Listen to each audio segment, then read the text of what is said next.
ఇంకో chicken piece వేసుకో. ఏ వదినా, మా వదిన బంగారు వదిన.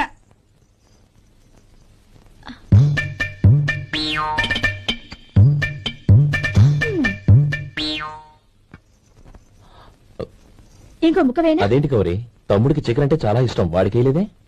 అయ్యయ్యో, ఈయన మీ తమ్ముడా? నాకు తెలీదండి. ఒక్కసారైనా నా మొహం చూసి మాట్లాడాలిగా, ఒక్కసారైనా నా నొదినాన్ని పిలవాలిగా, అప్పుడేగా తన నా మరిదని నాకు తెలిసేది. వాడికి చిన్నప్పటి నుంచి కాస్త సిగ్గెక్కువమ్మా. కాస్త ఎక్కువైతే పర్వాలేదు బావగారు, ఈయనకి మరీ ఎక్కువ. చూడు గోపి, ఎందుకు సిగ్గు? అన్న భార్యని వదినమ్మ అంటారు. అంటే వదిన అమ్మతో సమానమన్నమాట. అమ్మని చూసి ఎవరైనా సిగ్గుపడతారా?